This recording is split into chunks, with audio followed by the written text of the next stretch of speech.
Sejam todos muito bem-vindos e bem-vindas. Estamos de volta com o Segurança Legal, o seu podcast de segurança da informação e direito da tecnologia. Eu sou o Guilherme Goulart e aqui comigo está o meu amigo Vinícius Serafim. E aí, Vinícius, tudo bem?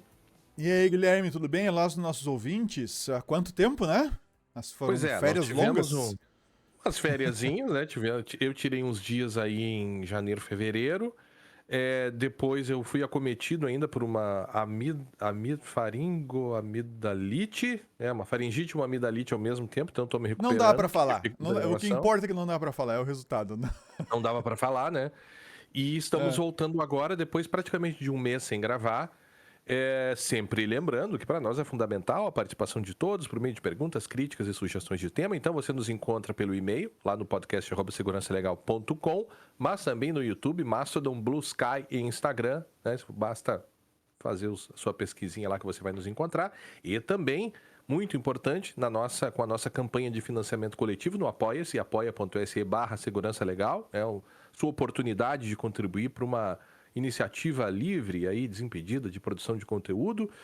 A gente sabe como é difícil, né? Com tantos podcasts, tantas redes, tantas coisas que as pessoas precisam contribuir hoje, mas se você não puder ou não quiser contribuir via o Apoia-se, contribua pelo menos recomendando, repercutindo, ou até mesmo conversando com a gente, nos mandando mensagem. Isso ajuda aí a manter o podcast funcionando, né? Também lá no YouTube, faça comentários. Se você está nos vendo pelo YouTube, dê o seu joinha e aquela coisa toda. Por quê? Por que os youtubers, né, e pessoal produtor de conteúdo pede isso? Porque isso envolve você criar ali uma situação de engajamento, de aumento, de recomendação, né? Ou seja, você dá uma ajuda, um impulsionamento ali no algoritmo. Diga, Vinícius. Tem um podcast do The Verge que eu escuto. Eles sempre falam no final que eles têm 29 razões pra você assistir o The Verge. Agora, não é o The Verge. É o Practical AI. É um outro podcast que eu achei. E aí eles chegam no final... E é muito bom, tá, gente? Practical AI. É muito interessante o podcast. E eles dizem no final que eles têm 29 razões pra te ouvir o podcast. E aí eles dizem, e hoje eu vou te dar a razão número tanto. Aí eles dão a razão número tal. E as razões estão todas no site.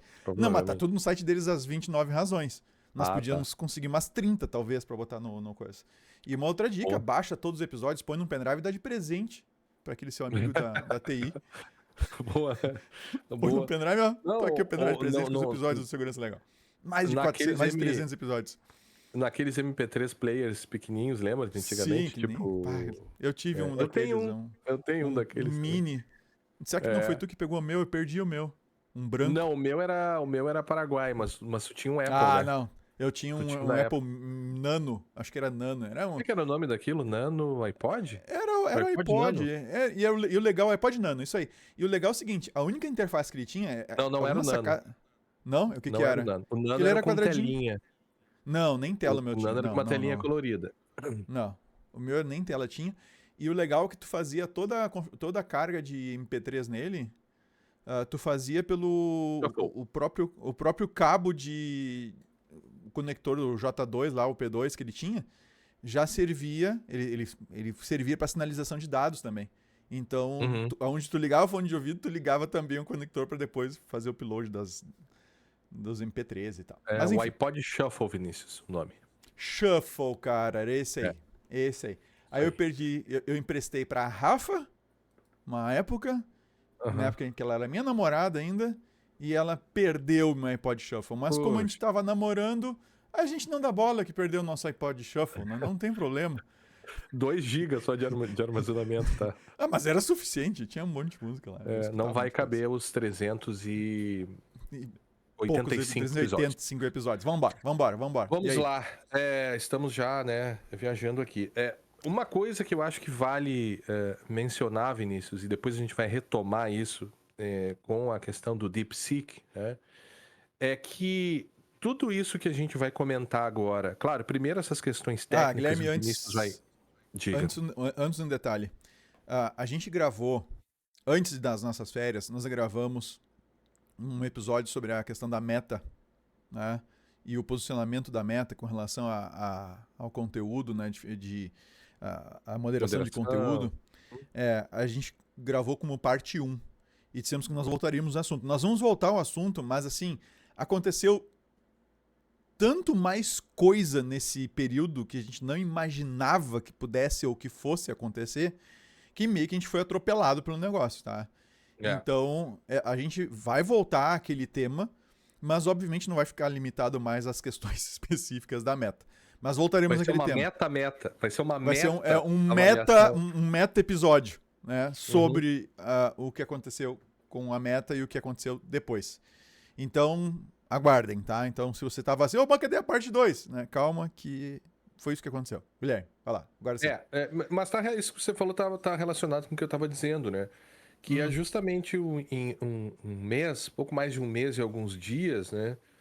A gente teve uma movimentação tão grande no mercado de IA no mundo, né? Claro que ao mesmo tempo também a gente teve nesse mesmo período a posse do Trump, e quem está acompanhando o noticiário, entre tantas modificações que estão acontecendo nos Estados Unidos, algumas delas são modificações que estão afetando o mercado de tecnologia também. Mas esse novo modelo, né, o DeepSeek, ele assim, contrabalanceou, ou seja, modificou o regime de forças, o regime econômico, enfim, deu um impulso e uma modificação muito grande no mercado de IA. E isso em, né, 20, 30 dias aí a gente teve uma mexida muito grande. Então, o que a gente vai fazer hoje? O Vinícius vai começar agora nos explicando um pouco do porquê que o DeepSeek seria tão inovador, né? Quais são as razões mais técnicas do porquê e como ele funciona, e por que ele teria se sobreposto aí aos modelos atuais, né? Sobretudo no que diz respeito ao quesito eficiência. E depois nós vamos falar rapidamente ali também algumas questões, sei lá, mais geopolíticas, o que a gente pode esperar, por quê, né? Quais são os impactos que a gente deve ver a partir de agora com o que se chamou aí, que vai ser o título do podcast, né? Que é o momento Sputnik, ou seja, aquela virada na corrida aeroespacial americana lá da União Soviética, que parece, né? Alguns têm dito já que seria o caso aqui, talvez com certo exagero, mas que seria o caso aqui com o caso do DeepSeek, né? Então, Vinícius, por que o DeepSeek, ele tá na versão 3 já, né? É isso? Na real, eles lançaram o V3, eles tinham o V3, né?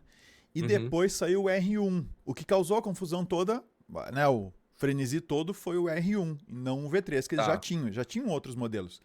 É importante a gente chamar a atenção pro fato de que o DeepSeek não foi que alguém sentou numa cadeira e teve um momento eureka e pof, saiu o DeepSeek e que, oh meu Deus, né? É um grupo, né, de pesquisadores chineses que já está há um bom tempo trabalhando com IA, com tecnologia e tal. Esse grupo já vem desenvolvendo outros modelos. Existem, aliás, outros modelos, como, por exemplo, o Queen lá do Alibaba lá. Tá? E eles estão investindo de novo para gerar tem um novo modelo que eles andaram lançando também, mas eles não é um modelo tão bom que não causou tanta confusão. Mas assim, a China está investindo bastante nisso, tá? E esse grupo que desenvolveu o DeepSeek, quando o DeepSeek desenvolveu o DeepSeek R1, que é o que causou essa confusão toda, eles receberam um aporte de uma empresa que botou grana para eles desenvolverem.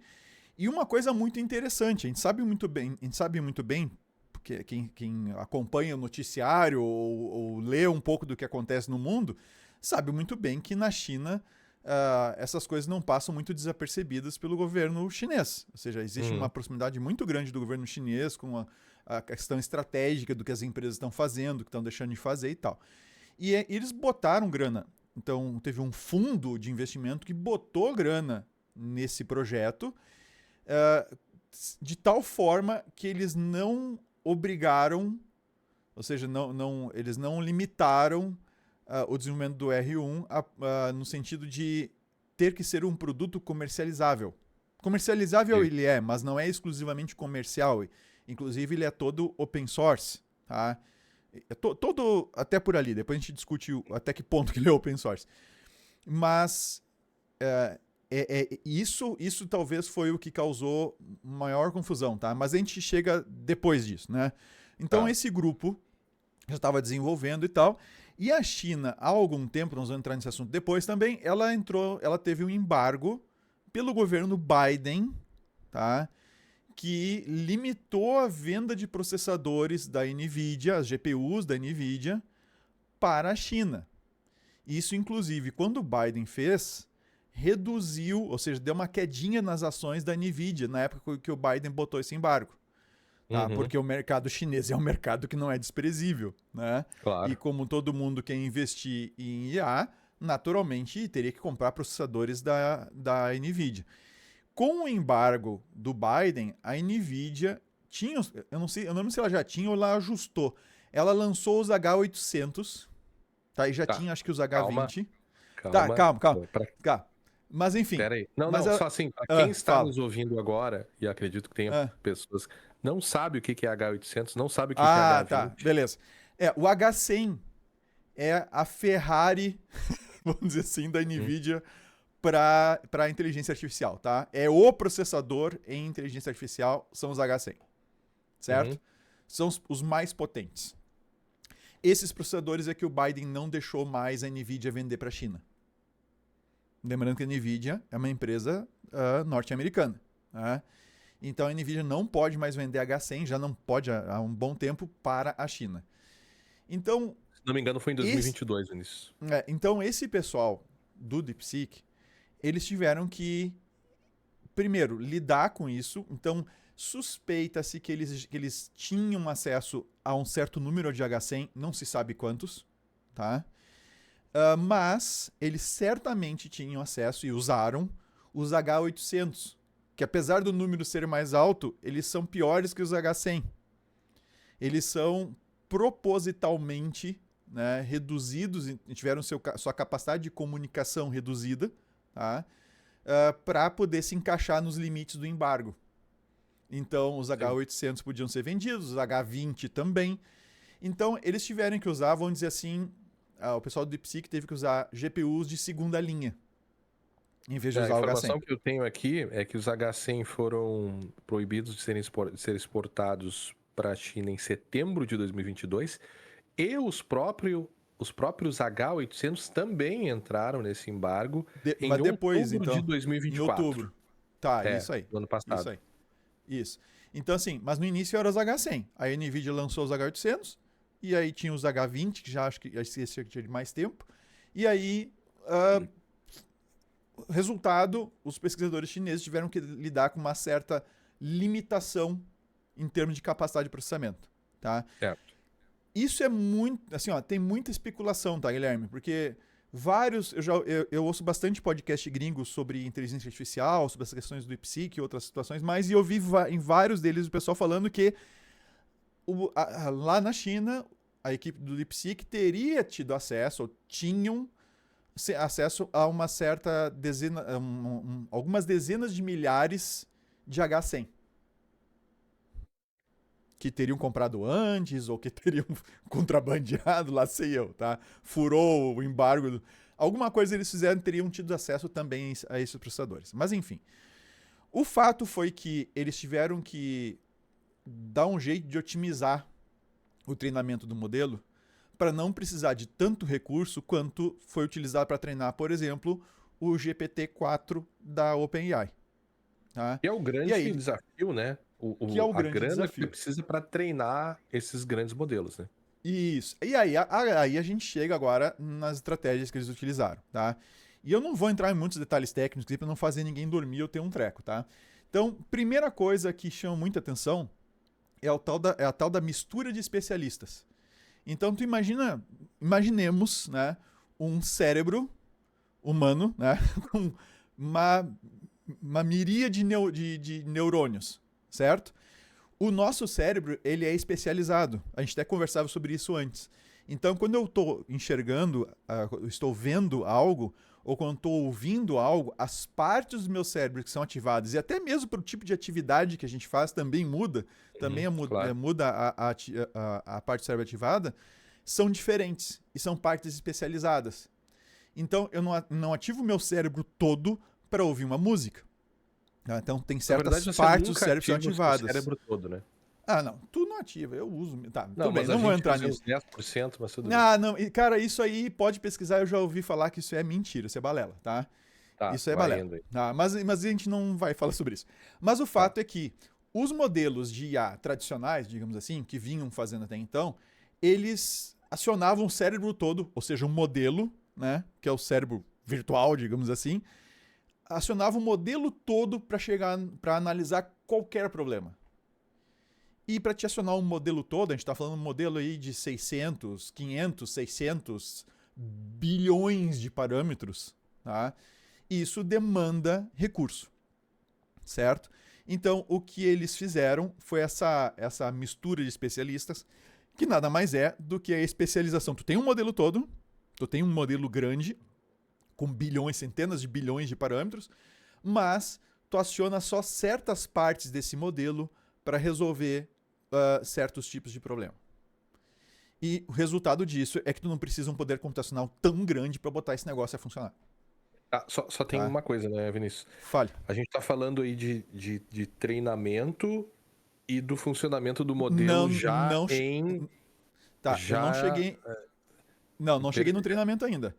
Tá. Assim, ó, essa é uma coisa que é essencial, porque não adianta nada tu treinar um modelo e tu não conseguir fornecer ele, entende? Por falta de recursos. E eles não teriam recurso para fornecer um modelo muito potente, né? Ou seja, muito potente assim, que exigisse muitos recursos, tá? Então, essa foi a primeira sacada da arquitetura que eles fizeram. Especializar o cérebro, tá? Especializar partes do cérebro. A segunda coisa que eles fizeram... Isso no funcionamento, não no treinamento, certo? No seu funcionamento com o modelo já dado. Isso aí, tá? Tá. E isso é crítico, porque tu até pode gastar uma vez muito dinheiro para treinar um modelo, mas tu não pode ficar gastando muito toda hora para ficar usando o modelo, tá? Claro. Então, essa foi uma mudança, assim, bem radical, foi um dos pontos, assim, bem radicais no que eles colocaram. A segunda é que eles usaram um recurso que não é desconhecido, tá? Que é o chain of thought, que é a cadeia de raciocínio, ou a cadeia de pensamento, mas o correto mesmo é a cadeia de raciocínio. Sim. Então, o que eles fizeram? O R1, que é esse modelo que eles treinaram, eles focaram o R1 em autodar um problema para ele elaborar uma cadeia de raciocínio para resolver o problema e ele te expõe essa cadeia. A OpenAI já faz isso há mais tempo e e guarda isso, tu não vê isso. Ah, mas o A3 Mini que eu estou utilizando lá, ele mostra. Sim, ele te mostra, vamos dizer assim, uma parte mais superficial do raciocínio do modelo. Tá? E esses caras, como o negócio é open source, eles resolveram fazer, bom, a cadeia de raciocínio ela é toda exposta, todo mundo, o modelo funciona dessa forma, e ele expõe o raciocínio dele. E esse processo, essa forma de fazer, acaba, junto com a mistura de especialistas, dando um modelo assim com uma eficiência muito alta em termos de consumo de recurso e resultado que ele dá. Né? Bom, isso aqui para usar. Para treinar o modelo, tá? E lembra que treinar o modelo, eu posso até ter um custo mais alto para treinar o modelo, desde que depois para usar eu não tenha que gastar tanto. Tá? Então, esses dois pontos da arquitetura que eu falei são extremamente importantes. No treinamento do modelo, eles usaram aí sim um treinamento multi-estágio, que eles chamaram. Tá? Isso está no artigo que eles publicaram, que os autores do DeepSeek publicaram. E aí o que eles fizeram? No início, assim, ó, a partida do modelo, que em inglês a gente fala de cold start, né? Tanto vai dar a partida a frio no carro lá. O cold start que eles deram foram pegar exemplos de cadeias de raciocínio, então elaborados por outros modelos e com as respostas, né? E pegaram isso e usaram isso para treinar o modelo. Fizeram, vamos dizer, um treinamento supervisionado com o modelo. Deram para ele, tá aqui vários exemplos de processo de cadeia de raciocínio com as respostas, como é que isso funciona e tal. E aí botaram ele para aprender de início já desse jeito. Depois a gente discute da onde que vieram esses exemplos, tá? Que daí é outro problema. Na sequência, depois do cold start, aí eles fizeram um aprendizado por reforço. O aprendizado por reforço é aquele que, em vez de eu der, aquele que o supervisionado, tu dá uma série de exemplos, né? Aqui está a entrada e está aqui a saída correta. E aí ele tenta, com base na entrada, se aproximar da saída correta. É essencialmente isso, tá? E o aprendizado para o reforço, tu dá uma entrada e tu recompensa o modelo ou penaliza o modelo conforme ele acerta ou erra. Sim, que é uma Ok? avaliação para saber se ele tá indo bem ou não, né? Tu diz, isso aqui tá bom, isso No aqui não final, tá bom? sim, de algum jeito ele E precisa de um muitas vezes, feedback. e é feito por humanos, né? Muitas vezes sim. Inclusive tem gente que é bem mal paga para fazer esse tipo de coisa, tá? Eu, se não tô Sim. enganado, o pessoal Eu conheci pessoas que do, do All fizeram. Prime fizeram uma matéria Verdade. sobre isso. Tá? Uhum, Acho que tem no podcast deles, tem um episódio sobre isso. A galera ganhando 400, 500 pila por mês para ficar lá uhum. dando feedback em cima de coisa que é usada para treinar modelo. Tá? Então isso tá lá. Então o que eles fizeram? Eles aprimoraram, então, nessa etapa do treinamento, que é essa segunda etapa, a parte de codificação, gerar código, né, de programação, matemática e lógica. Depois, eles fizeram outro refinamento, tá? Que é um fine tuning, vamos dizer assim, em que eles fizeram de novo um esquema com inserção de escrita criativa, etc., para o modelo ter um pouco mais de liberdade. E aí depois eles fizeram mais uma etapa final, tá, de aprendizado para o reforço. Tá? E aí eles deram de novo vários exemplos, tá? E recompensando um modelo, vários problemas, recompensando um modelo pelas respostas que ele estava dando. E uma coisa muito interessante, tá? Eles incentivavam o modelo a dar a explicação do que eles estavam fazendo. Então, quanto mais o modelo explicava o que ele estava fazendo, mais recompensado o modelo era. Tá? Então, para reforçar bem essa característica de pensar, entre aspas bem grandes aqui, tá? De pensar o que vai ser feito e depois explicar o que fez e aí vem junto isso com a resposta. Então, faz parte da estrutura do modelo ele te dizer a cadeia de raciocínio dele e aí te dá a resposta final junto. Tá? Uhum. Isso é intrínseco no modelo, digamos assim. Tá? E aí começam as coisas interessantes, né, Guilherme? Que eu vou aqui fazer a ponte para os outros itens que tu trouxe ali, que no meu ponto de vista são muito mais interessantes. No final das contas, pelo pessoal da Sim, DeepSeek, resumindo tudo que tu falou até ter, ter agora. essa, não, ter essa por eles terem essa restrição de hardware, eles otimizaram os processos tanto de treinamento quanto para poder usar o modelo depois. E eles teriam, hipoteticamente, a gente não sabe, mas é aproximado, mas o mercado, pelo visto, acreditou, né? Todo mundo acreditou nesse número ou uma coisa próxima disso. Eles teriam gasto 5,5 milhões de dólares para treinar esse modelo. Que em termos de treinamento de um modelo de IA nessa escala, é ridículo, não é nada. Porque eles fizeram um modelo que se equipara, e aí tem tarefas que ele ganha, tem tarefas que ele perde, se equipara com o O1 da OpenAI. E aí o detalhe, tá? A OpenAI teria gasto, porque também não se sabe, mas estimado mais de 100 milhões de dólares para treinar o GPT-4o. Certo? Uhum. Então a gente está falando de um custo de menos vezes. assim, de 20 vezes maior, de 20 vezes menor no caso do que o concorrente OpenAI. E aí, Guilherme, o que acontece? Por que as ações da NVIDIA despencaram? Despencaram quase 600 bilhões de dólares num dia, numa segunda-feira, numa segunda para uma terça. Por que isso aconteceu? Porque o pessoal de repente começou a pensar, opa, eu não preciso mais comprar tanto chip da NVIDIA e nem preciso comprar a Ferrari da NVIDIA para fazer modelos muito bons. E não preciso também comprar para depois rodar esses modelos. Então, as ações da NVIDIA despencaram.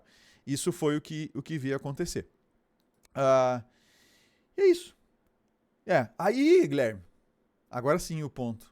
O que eu acho muito curioso. Eu só queria... Fale. Me perdoa eu voltar nisso, né? Mas assim, Fale. entender como esses modelos e como a IA funciona, para mim ainda é um grande desafio. Eu acho que para muita gente ainda é, não só para mim, para nós, para todo mundo, mas até para os próprios pesquisadores, né? Aqueles artigos que a gente já leu, que eles mesmos às vezes dizem, olha, a gente não sabe muito bem como esses resultados estão sendo atingidos, eles simplesmente ocorrem, né? Mas assim, de forma bem resumida, tu poderia dizer que eles foram muito mais eficientes num processo de treinamento e, por consequência, precisaram ou não precisaram usar tantos recursos assim para treinar o modelo, buscando formas alternativas para fazer aquele treinamento, seria isso. Uhum, Mas depois, uma vez que ele já está treinado, porque basicamente a gente vai ter essas duas circunstâncias, nesses dois momentos, né?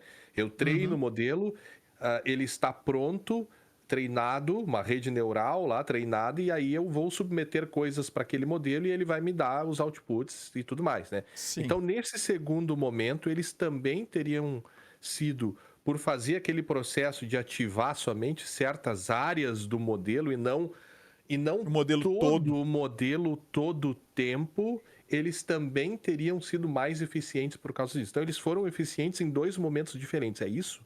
Isso Mais aí. eficientes. E dois momentos cruciais, assim. E conseguiram chegar.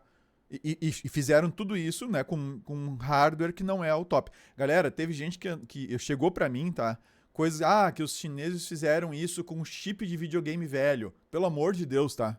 Não foi isso Aham. que aconteceu. Os chips eram muito bons, tu nem tem um desses na tua casa pra fazer. Então, Sim, sim, é ninguém vai. caro ainda, tá? Não é alguma coisa Sim. assim. Então, sim, na verdade, explicar como funciona é um outro esquema, tá? Eu achei um vídeo Uhum. esses dias muito bom, explicava Transformers e tal, de uma maneira muito visual, muito interessante. É um vídeo em inglês, eu posso até depois deixar no show notes, tá? Mas ele é muito interessante, tem uma explicação visual muito, como é que funciona a camada de atenção dos modelos, tem vários detalhes ali no meio do caminho, tá? Mas enfim. Uhum. E aí, Guilherme, ah, nota que tu falou, usando menos dados, né?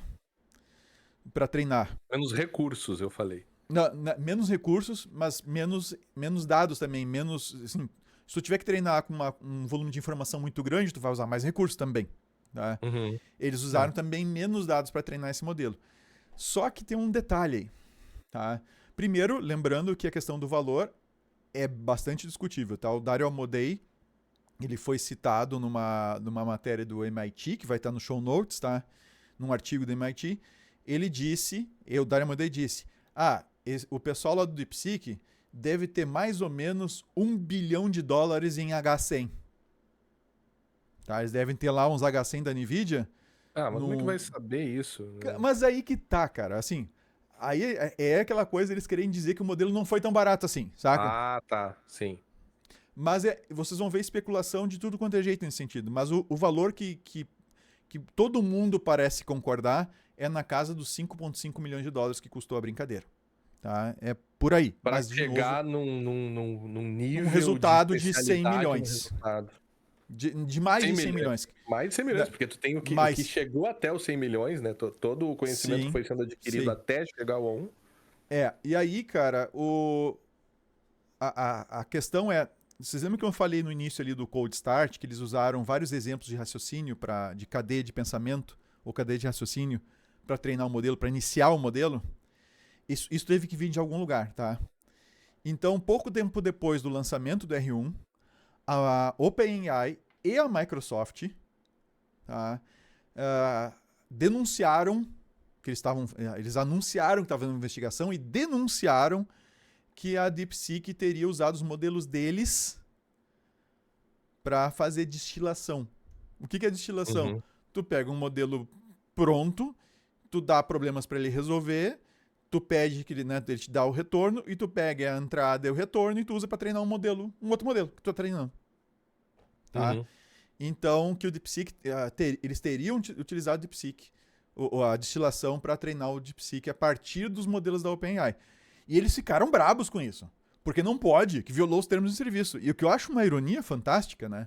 Porque várias vezes a gente já falou aqui, esses modelos foram treinados em cima dos dados de quem? Sim. Né? O da E OpenAI aí, e tal. é. Dado da internet. E aí eles pediram autorização para quem? Por que o New York Times? Por que tem um monte de empresa que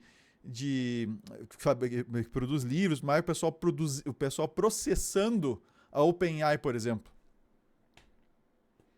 Porque eles usaram Eu sem acho. autorização os dados para treinamento. E agora eles estão bravos porque usaram modelos deles sem autorização para destilar, para melhorar um outro modelo. Mas enfim.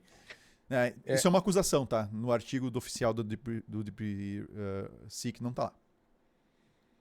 Eu acho que esse é talvez a conexão entre esses dois, os dois momentos aí da nossa discussão, né? Como que se chegou até aqui, e por que isso é tão importante. Só um instante, Vinícius.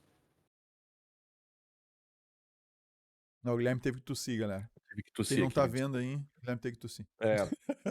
Então, essa primeira questão, né? Eu acho que a gente precisa colocar também um pouco os pés no chão, né? A gente está olhando para um momento fundamental, assim, eu acho que nessa discussão geopolítica de uma corrida pela busca de uma IA que vá dominar, ou que vai ter relevância no mercado, né?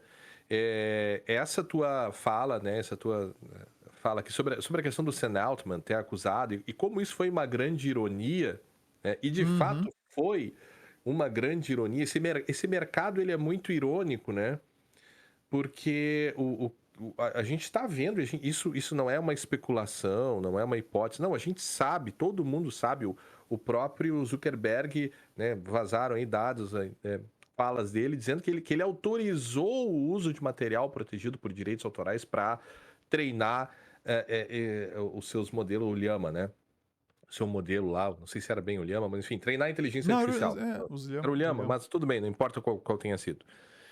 Então, mas ao mesmo tempo, né? Então você tem essa ironia, né? De você querer, você fazer algo, né? E depois que outras pessoas fazem, olha, mas ele tá fazendo aquilo, mas você também fez, né?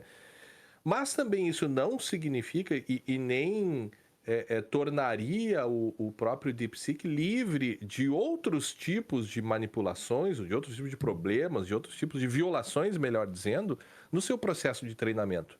Porque me parece que é intrínseco no momento atual que a gente está vivendo agora, me parece que um dos problemas intrínsecos é justamente essa curadoria de dados e a busca frenética por mais dados. Talvez, e aí me corrija se eu estiver errado, Vinícius, mas pelo que eu entendi ali, eles também começaram a usar novas táticas, né, e novas estratégias para dentro do próprio modelo para consumir menos dados, então isso também é bom, porque torna o modelo mais sustentável, né? E vai chegar um momento em que, sei lá, daqui a quanto tempo, em que todos os modelos já tiverem consumido toda a informação possível de ser consumida, né? Você vai ter que buscar estratégias alternativas para que esses modelos continuem evoluindo sem a necessidade de, sei lá, ficar buscando dados na mente das pessoas, né? Neuralink e tudo mais aí, né? Então, eles não são os bonzinhos da história, esse é o ponto. Não me parece que há mocinhos e bandidos aí nessa história, porque as dinâmicas de poder aqui, elas são muito parecidas, né? Agora, o que a gente sabe, o que a gente vê, e eu também acho uma coisa irônica, Vinícius, é que ele foi lançado o novo modelo, e isso tudo veio no dia da posse do Trump, que teve toda também uma questão mundial, a participação do próprio Elon Musk com figuras assim muito, né, terríveis, né, que ocorreram lá e tal, com aquele plano sendo anunciado também ao lado do Sam Altman, que seria o plano Stargate, de impulsionamento da IA no país, um plano bilionário de investimentos, veja, de investimentos do governo bilionário, porque a quantidade de dinheiro envolvida nesse mercado agora, ela passa invariavelmente pela participação dos governos, né? Então, é irônico também a gente ver um modelo sendo lançado na data da posse do Trump, na data do anúncio do plano Stargate, dizendo que é possível fazer, não sei se mais com menos, mas é possível fazer coisas diferentes, né? E, claro, premidos pela própria necessidade, né? E aí a gente vê como é interessante que momentos de necessidade pode fazer com que soluções criativas nasçam, né? E aí por isso que houve essa queda toda de 600 bilhões, né? Até onde a gente viu aqui, foi a maior queda já observada, Da já história. registrada Da história. no mercado americano, na história, né? De qualquer Sim, forma, da né? história. Da história. Porque de repente a gente tem aquela coisa da bolha, da IA e tudo mais, e talvez o que a gente tenha visto é um estouro, ou não de toda a bolha, mas de parte. Ela não murchou completamente. Ela murchou um pouquinho, ela deu uma desinflada ali, né? Assim, ó, o pessoal deu uma desesperada, mas ao mesmo tempo, no que diz respeito à NVIDIA, porque a NVIDIA, o que é pior para a NVIDIA, entende? Para a NVIDIA não é tão ruim assim tu ter um modelo que usa menos processamento. Tá bom, caiu as ações e tudo mais, o pessoal saiu apavorado e tal. Perdendo 600 bilhões. Para a NVIDIA, o pior é quem desenvolve IA começar a desenvolver seus próprios processadores. O que a OpenAI está fazendo. A Sim. OpenAI está lançando seus próprios processadores para IA. Tá? E outros vão fazer. Então, por enquanto, a NVIDIA é a líder em mercado e ela continua sendo. Mesmo que o modelo use menos para treinar, use menos para executar e tal, existe uma demanda muito grande por uso de IA. E vai ter. Cada dia tem mais uso de IA. E cada vez mais uso de IA precisa de mais processadores da NVIDIA. Então, assim, pode desacelerar o ritmo, talvez, de compra, tá? Mas aí a NVIDIA não vai deixar de vender, fica bem tranquilo. Agora, quer ver como isso passou e a coisa já se ajustou e a vida está seguindo? Em 5 de fevereiro, tá? Pesquisadores em Stanford e da Universidade de Washington, eles treinaram um modelo de IA por menos, não é nem o valor exato, é por menos de $50 em créditos de computação na nuvem. Tá? O modelo é conhecido como S1 e o desempenho dele é similar ao O1 da OpenAI e ao DeepSeek R1, tá? Que gastou $5 milhões. Tá? No que diz respeito a habilidades de matemática e codificação. Então, nessas duas habilidades especificamente, matemática e programação, codificação, o desempenho dele é idêntico ao O1 da OpenAI, que é melhor que o GPT-4, tá, galera? E o R1 da DeepSeek. E aqui uma coisa, né, Vinícius? Pelo que eu estava lendo, o DeepSeek ele se sairia melhor nessas atividades mais de matemática e de codificação pela própria natureza de reinforcement que eles utilizaram, né? E ainda não seria tão bom assim em tarefas mais subjetivas que exigiriam um pensamento mais, né? Ou seja, a forma que eles usaram, que eles descobriram para treinar de forma mais eficiente, digamos assim, ou com menos recursos, fez com que ele ficasse melhor nessas coisas mais práticas e objetivas, digamos assim. Eu te dizer que no Perplexity tu tem acesso ao R1 e tem acesso ao A3. Tá? E eu já usei os dois, assim, com as mesmas coisas para ver o que acontece, tá? E eu não percebo grande diferença, tá? No resultado. Que isso não é uma percepção pessoal também, é um negócio medido lá, né? Pelo... Quero dizer, entende? Sim. Não, sim. Mas eu tô dizendo no dia a dia, porque tem os testes que são aplicados a que esses modelos são submetidos, certo? Sim, é isso que eu me refiro. Tá. E aí, ali tem pequenas diferenças e tal. Agora, pro dia a dia, certo? Pra tua aplicação diária e tal, se tu testar os dois, tu vai ver que eles resumem coisas muito bem, tu vai ver que os dois funcionam muito bem para pegar uma notícia, resumir, gerar um texto, fazer uma análise. Os dois funcionam muito bem. Tá? Então eles estão realmente muito próximos. Tá? E aí, mas assim, ó, só percebe que ninguém fala do S1 lá de Stanford e da Universidade de Washington. Ninguém fala desse cara que eles usaram menos de $50 para programar. Eles usaram, tá aqui, eles usaram 30 minutos, se eu não estou enganado. Deixa eu ver aqui. 30 minutos de 16 NVIDIA H100. Tu pode alugar na nuvem. Tá? Tu pode alugar na nuvem 16 H100 por 30 minutos. Foi o que eles precisaram para fazer o treinamento do modelo deles. E aí, claro, o que eles fizeram? Eles fizeram destilação do Gemini, que é o modelo do Google. Então eles pegaram ideia... E essa destilação é interessante, tá? Porque tu pega um modelo preferencialmente melhor, né? Um modelo mais top, e tu pega um modelo como aluno. Um modelo professor e um modelo aluno. E aí, esses problemas que dá para o modelo resolver e ele te retorna, tu pega então essa entrada, essa saída, e tu treina um modelo novo ou um modelo menor, tu treina ele para responder. E esses caras, Stanford, fizeram com menos de $50, cara. Eu acho não que partiu do zero, né? Usaram o Gemini. Tem uma outra coisa aí, até o Ronaldo Lemos falou desses aí na Folha, e vai ficar lá no show notes também a reportagem dele, né? enfim, a fala dele, que é o fato de você poder ser um modelo aberto, né? Ser um modelo open source, usa a licença da MIT, Uhum. e que, segundo ele, a gente também pode inferir isso, que essa transparência na publicação do modelo seria um ponto de transição bastante importante, inclusive. Eu li aqui numa das notícias, vai ficar lá no show notes, mas não lembro agora, que Hum. o DeepSeek estaria mantendo a missão da originalmente trazida pela Open AI, lembra disso, AI. né?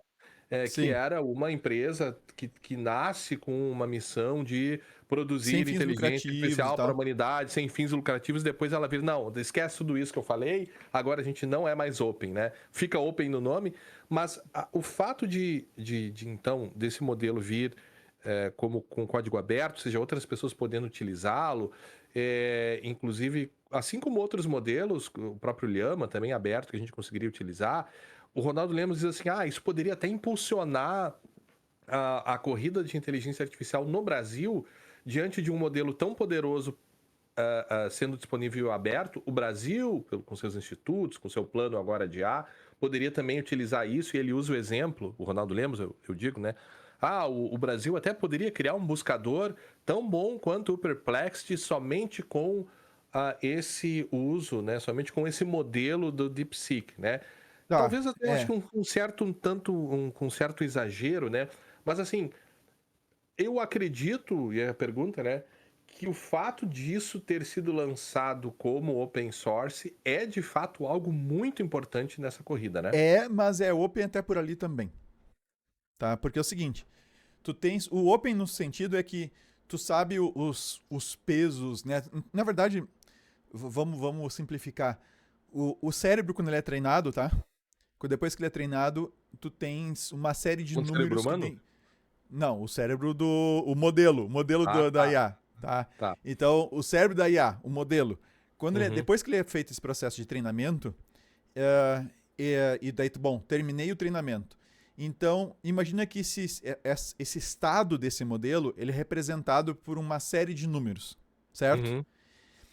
Vetores, né? Isso mas enfim, números, ok? Um monte de número. Isso é o que a OpenAI não te dá. Uhum, Tu consegue usar o modelo da OpenAI. A gente usa todo dia quando usa o ChatGPT ou quando usa o Perplexity usando os modelos da OpenAI.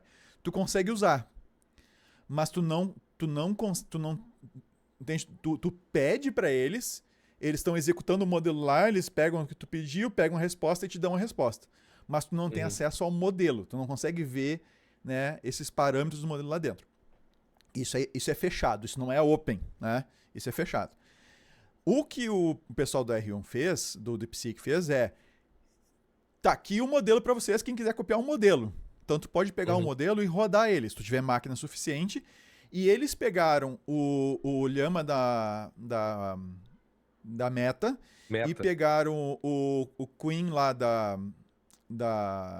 do Alibaba, se eu não estou enganado, tá? Uhum, E pegaram modelos menores, pegaram o 7B da Llama e o outro lá, mas pegaram modelos menores e o que eles fizeram? Pegaram o R1 e por destilação treinaram esses dois modelos menores. uhum, Então, por exemplo, eu consigo na minha placa aqui, na minha GPU que eu tenho aqui na minha máquina, tá? Que não é uhum, uma H100 de jeito nenhum, tá? Eu consigo rodar o modelo destilado do R1. uhum, E eu consigo daí conversar com o meu modelo aqui, sem usar a nuvem. Então o modelo roda aqui na minha máquina e eu consigo conversar com ele.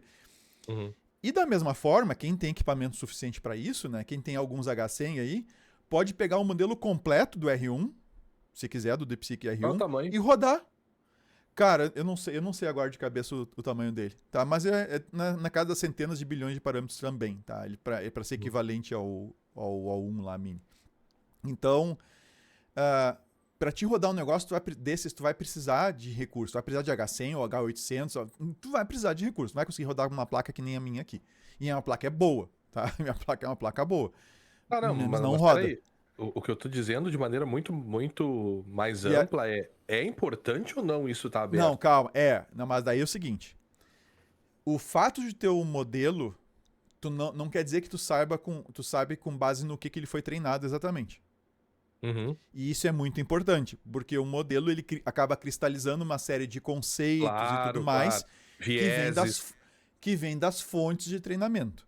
Inclusive o DeepSeek, se você acessar chat.deepseek.com, acho que é, se você acessar e for lá conversar e pedir sobre coisas do governo da China, sobre Taiwan, sobre a Praça da Paz Celestial, não sei o quê, vai acontecer uma coisa muito engraçada. Ele vai começar a responder e, cara, ele começa a responder certinho, quando tu consegue ler rápido ali, ou tu gravar a tela, e daqui a pouco chega numa hora que ele meio que se dá Tá, conta, tem um filtro, e eles dizem assim, aquilo some da tela e diz, vamos conversar sobre outra coisa. tá. E Não, o não, pera, pera, Perplex, pera, calma aí só um pera, pouquinho. pera. Não, para aí. E aí, a vantagem do modelo aberto é o Perplexity, que é uma empresa norte-americana, pegou o modelo e eles estão rodando, estão disponibilizando o modelo no Perplexity. E se tu vai lá no Perplexity na hora de selecionar o modelo R1, ele te diz assim, R1 hospedado nos Estados Unidos. E isso só é possível porque esse modelo está aberto. Então, sim, o Brasil ou qualquer outro país ou qualquer pesquisador que quiser pode pegar esse modelo, rodar esse modelo ou rodar versões menores desse modelo, que são esses destilados, para criar novas soluções, entende? Coisa que não Sim, se pode fazer com o OpenAI. mas era isso que eu tinha Não dá para perguntado, né? fazer. A não ser usando a API deles. Então, ajuda Mas é um bastante. ponto de virada. Mas é um ponto de virada porque a, a, a OpenAI te dá um acesso ao modelo via API ou via chat, mas ela não deixa tu rodar o modelo localmente, ela não deixa alguém pegar e fazer modificações. Tu não pode nem destilar, segundo os termos de uso deles, acho que não pode fazer destilação. Uhum. Isso que você falou sobre a China, eu acho que é bem importante, viu, Vinícius? Pelo seguinte, e eu acho que cabe uma ressalva bem importante, que sim, isso de fato aconteceu, que você diz, né, você vai perguntar coisas sobre a República lá Popular e ele vai, né, te bloquear. É, e isso, pelo que eu li, estaria numa última camada de moderação do modelo publicamente disponibilizado. Então, Uhum. isso não estaria no modelo em si, Não. é numa camada de moderação, assim como ocorre com o ChatGPT, e me parece que esses bloqueios e essas moderações todas se dão na camada de moderação, porque uma vez que o modelo esteja dado, ele vai chegar àquela resposta, né, e sendo bloqueado pela camada de moderação, então tem isso. E eu acho que é importante dizer que o fato dos chineses fazerem isso não significa que os americanos também não estejam fazendo isso com camadas de moderação, e que existem diversas camadas de moderação, né? E aqui eu estou falando de maneira muito mais ampla, não somente com o OpenAI. Hoje mesmo eu estava lendo. Eu vou colocar no show notes se eu achar aqui, mas algumas. Eu não vou falar tudo porque eu tenho que ver bem direitinho como foi, mas assim, certos vieses de organização da inteligência artificial do X acerca da política alemã. Se eu achar aqui, eu coloco no show notes e você vai lá e lê depois também, porque ela estaria toda encoberta de vieses também. Então, assim, não é que tem bonzinho, tem mocinhos e bandidos de novo. Me parece que uma das grandes questões que a gente vai ter no uso massificado dessas ferramentas é que essas ferramentas são mantidas por companhias que ao longo dos últimos anos e ao longo desse último ano demonstraram que estão muito assim despreocupadas com questões éticas no uso dessas tecnologias, sabe? Uhum. Então assim vai cada vez mais ser um problema a gente olhar para essas grandes caixas pretas, que é a OpenAI, por exemplo, te cuspindo coisas de forma que tu não saiba exatamente qual o tipo de moderação que ela está realizando ali. Por isso que me parece que um modelo aberto, podendo ser utilizado para aplicações eventualmente governamentais, e eu me refiro, semana passada a gente teve a aprovação, ou essa semana, né, de uma regra do CNJ para o uso de inteligência artificial no governo, no judiciário, né? Então, por isso que me parece que é um game changer isso ficar aberto, porque assim, a gente vai ter e principalmente pelo governo americano, né? O governo americano os americanos não são, assim, mocinhos nesse sentido. Eles vão moderar, eles vão colocar uma série de controles ali para dizer ou não Cara, dizer coisas. Entende? Não assim, acho ó, que são só os chineses que estão fazendo isso, me parece. é, depende muito eu dizer assim que eu não tenho ainda uma resposta sobre isso, tá? Porque o que eu tenho visto em termos de moderação, tá? O ChatGPT, por exemplo, ele modera bastante discurso de ódio, a parte de geração de imagem, né? O DALL-E, ele é bem moderado. Ah, já em outras, assim, no Grok, eu estou testando o Grok 3, né? Que está disponível aqui para utilizar também. Mesmo no Grok 2 já era assim, a geração de imagens via o Grok, ela é completamente descontrolada. Eu pedi um pato, eu pedi literalmente um pato devorando um leão, devorando um pato devorando um leão e pedi literalmente muito sangue e muita tripa. Não botei nem vísceras, botei muito sangue e muita tripa. O GPT não, lá no chat GPT, o DALL-E não gerou. Tá? Reclamou, disse, ó, não, eu não gero gore explícito e não sei o que, e não gerou. Já o Gore gerou imagens bem impactantes, assim. Bem realistas e bem impactantes, tá? Eu comecei a ficar com medo de pato agora. Então, tu percebe que há diferenças no processo de moderação das ferramentas, né? Eu, até o momento, e eu uso bastante, já testei várias delas, ou assim, ó, eu estou fazendo um comparativo de um tempo para cá entre ChatGPT, Perplexity, o Claude, o Gemini e o Grok, todos eles pagos, então estou usando os modelos pagos, os melhores modelos, para ver efetivamente o que essas coisas nos dão de respostas. E eu não tenho percebido restrições ou algum tipo de censura, digamos assim, tá? Que nem eu percebi claramente no DeepSeek hospedado na China, tá? O chat.deepseek.com. Então, eu não percebi o que eu percebi lá, eu não percebi nessas ferramentas em nenhum momento. Até pelo contrário, que eu tenho assim, às vezes eu peço, É uma às percepção vezes muito pessoal, né, Vinícius? sim, sim. Mas assim, A gente precisa às vezes registrar eu isso. peço para ele registrar algumas. Para ele me gerar uma história, não sei o quê. Algumas vezes ele se perde até, e ele até excede. Ele se excede na tentativa de evitar conteúdo inadequado e tal, né? Às vezes ele percebe umas coisas com conteúdo inadequado que não tem nada a ver e não responde, tá? Exagera. Eu fiz uma pergunta, a seguinte pergunta.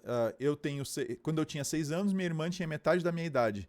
Agora eu tenho 70. Quantos anos tem minha irmã? Cara, tu faz essa pergunta, muito modelo se perde, assim, enlouquecidamente, tá?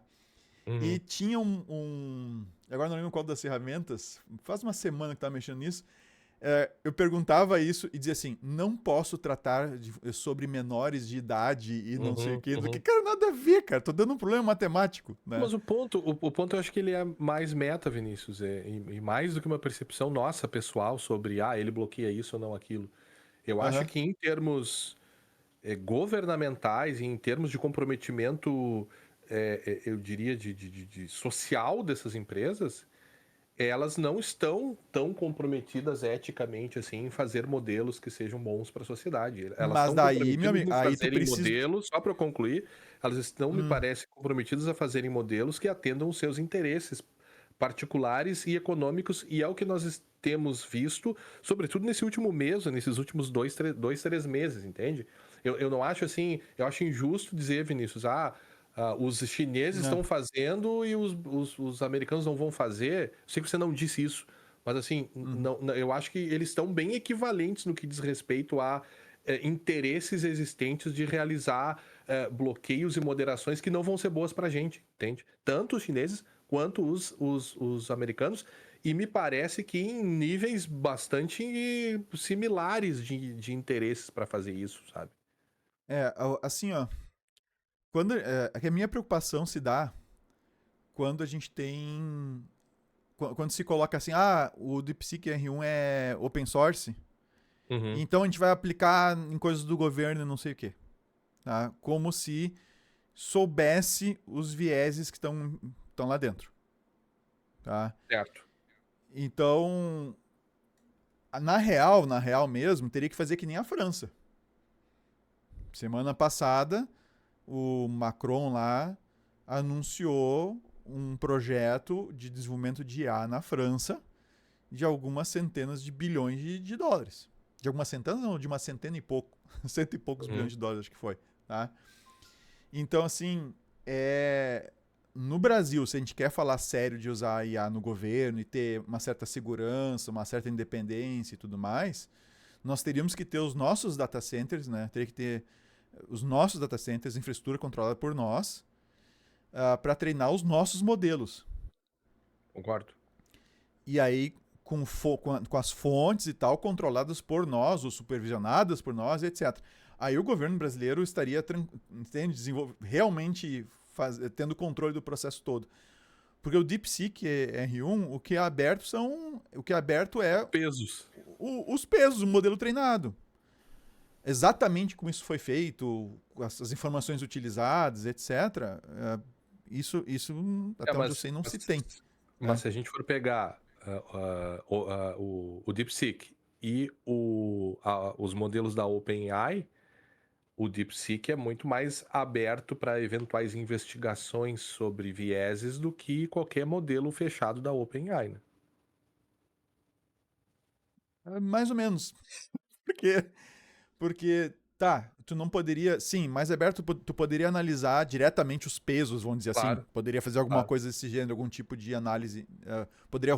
Tu poderia rodar o DeepSeek e começar e acompanhar ele em execução. Sim, sem dúvida nenhuma. Ou olhá-lo de uma perspectiva para tentar descobrir esses vieses. Mas daí tu também Pensando. pode. Mas daí, na interação com o modelo. Claro que daí entra aquela última camada de moderação que tu coloca, né? Mas na interação com o modelo, principalmente via API, né? Que daí é um pouco. Tu não está passando pela interface de uma aplicação feita especificamente para conversa e tal. Tu poderia tentar detectar esses modelos tranquilamente, esses vieses, entende? Então, tem inclusive uma brincadeira, um prompt, agora eu não vou lembrar exatamente, mas ele é um prompt que ele induz um modelo, assim, tu pega um viés do modelo que é de achar que todo cirurgião é homem. Uhum. Tá? Então tem um prompt que tinha um pessoal testando, eu testei também há umas semanas atrás, em que ele presumia que cirurgião, numa frase que não estava dado o gênero, né? Da pessoa que era cirurgião, ele presumia que era o pai do menino no processo. Tá? E não era necessariamente o pai, era a mãe. Aí ele errava tudo por causa dessa presunção dele. E é um viés que ele tem. Né? E se tu tentar usar coisas com enfermagem, não sei o que, a tendência dele é falar de mulheres com mais frequência do que outros. Então, esses viés tu ainda consegue pegar, tu ainda consegue levantar. Então, sim, cara. Tem bastante coisa aí pra. Mas o impacto foi grande. O impacto foi grande. O que eu tenho certeza, e aí eu vou citar o Steve Gibson para ir terminando, né? Ele disse: o que a gente fala hoje sobre IA pode não ser mais verdade amanhã, né? E eu acho que o que a gente viu nesses últimos 20 dias aí é bem isso, assim, porque as nossas certezas elas vão ficando bem efêmeras nesse mundo, e o que a gente viu aí, inclusive com um esvaziamento dessa bolha aí, foi como esse mercado e como esse mundo é volátil e é muito rápido, cada vez mais rápido, né? Mas fica aqui uma nossa tentativa de organizar um pouco esse caos. Claro, sempre, né, Vinícius, sem querer dar respostas definitivas e todas aquelas coisas, mas, enfim, vamos pensando juntos todos nós aqui, agradecendo, Vinícius, aqueles e aquelas que nos acompanharam até aqui, e pedindo para que nos acompanhem no próximo, né? E que estejamos todos juntos aqui no próximo episódio do podcast Segurança Legal.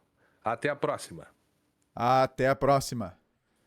Tá, hoje tu vai sair correndo, né, Guilherme? Tem Eu tenho reunião que em sair seguida. correndo aqui, cara. Então, É. não vai ter aqueles minutinhos de que a gente ainda fica conversando mais alguma coisa. Valeu, pessoal. Um abraço. Valeu, grande abraço.